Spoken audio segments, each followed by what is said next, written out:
இயேசு கிறிஸ்துவின் நாமத்தினாலே இன்றைய நாளில் தியானத்துக்கென்று எடுத்துக்கொண்டப்பட்ட தலைப்பு பார்த்தீங்கன்னா, கர்த்தர் யார் யாரை பெயர் சொல்லி அழைத்தார். கடந்த 2 நாளாக இதை பற்றி தியானித்தோம். இன்றைய நாளில் 3வதாக நாம் தியானிக்கிறதுக்கு எடுத்துக்கொள்ளப்பட்ட வசனம் பார்த்தீங்கன்னா, யாத்திராகமம் 3:4. அவன் பார்க்கும்படி கிட்ட வருகிறதை கர்த்தர் கண்டார். முட்செடியின் நடுவிலிருந்து தேவன் அவனை நோக்கி, மோசே மோசே என்று கூப்பிட்டார். அவன் இதோ அடியேன் என்றான். இன்றைய நாளிலும் பேர் சொல்லி 2 முறை அழைக்கப்பட்டவர் பார்த்தீங்கன்னா மோசே. இந்த வசனத்தில் பார்த்தீங்கன்னா மோசே முச்செடிக்கிட்ட போகும்போது அந்த முச்செடிக்கிட்ட நெருங்கக்கூடாதுன்னு சொல்லிட்டு கர்த்தர் என்ன செய்கிறார், மோசே மோசே என்று அழைக்கிறார். இந்த தருணம் பார்த்தீங்கன்னா வேதாகமத்தில் பார்த்தீங்கன்னா வரலாற்றில் மிக முக்கியமான திருப்பங்களில் ஒன்றாகும். ஏன்னு பார்த்தீங்கன்னா சாதாரண மெய்ப்பனாக இருந்தவன் பார்த்தீங்கன்னா மெய்ப்பனாக இருந்த மோசே பார்த்தீங்கன்னா இஸ்ரவேலின் தலைவனாக மாற்றப்பட்ட நேரம்.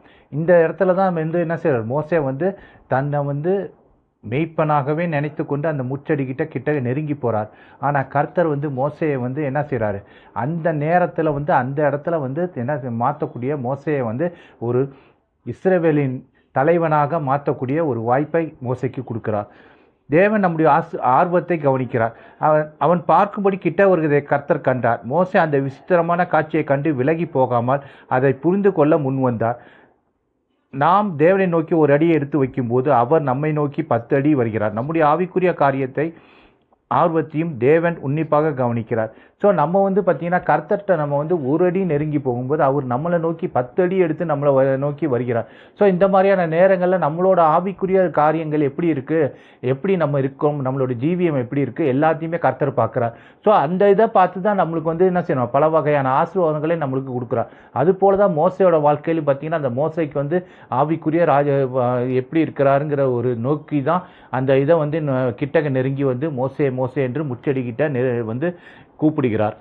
தேவன் நம்மை பெயர் சொல்லி அழைக்கிறார். மோசே மோசே என்று கூப்பிட்டார். தேவன் ஏதோ ஒரு கூட்டத்தை பார்த்து பொதுப்படையாக பேசவில்லை. ஏதோ ஒரு கூட்டத்தை பார்த்து மோசே மோசே, அதில் ஒரு 100 பேர் மோசே இருக்காங்கன்னா மோசே மோசேன்னு பொதுப்படியாக கூப்பிடல.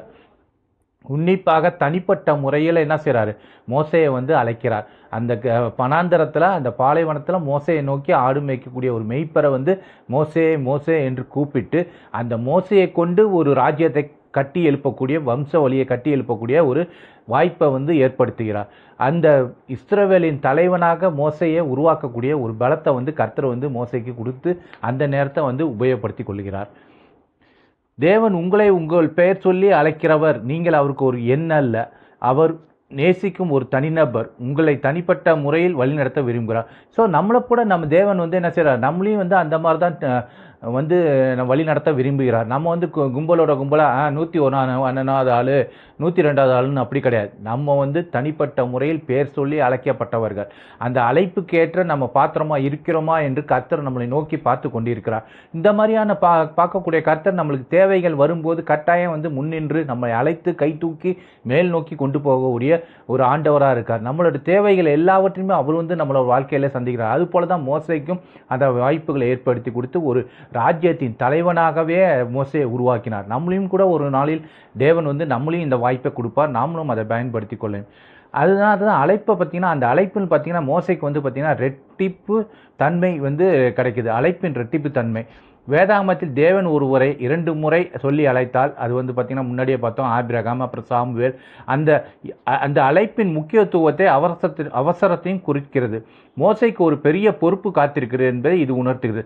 ஸோ இந்த கூப்பிட்டு இது பார்த்தீங்கன்னா என்ன காரணம், அப்போ கர்த்தர் மோசைக்கு ஒரு பொறுப்பை கொடுக்குறார். அந்த பொறுப்பு பார்த்தீங்கன்னா பெரிய பொறுப்பு. அந்த பொறுப்பை கர்த்தர் மோசையை தான் தேர்ந்தெடுத்து மோசைக்கு தான் கொடுக்குறார். ஸோ அப்படி தான் நம்மளோட வாழ்க்கையில் கூட நாமும் கூட நம்ம இப்போ பல பொறுப்புகளுக்கு கர்த்தருக்காக நம்ம உண்மையாக இருக்கும்போது கர்த்தர் நம்மளை தேடி நம்மளுக்கு பல பொறுப்புகளை கொடுக்கக்கூடிய ஒரு ஆண்டவராக இருக்கிறார்.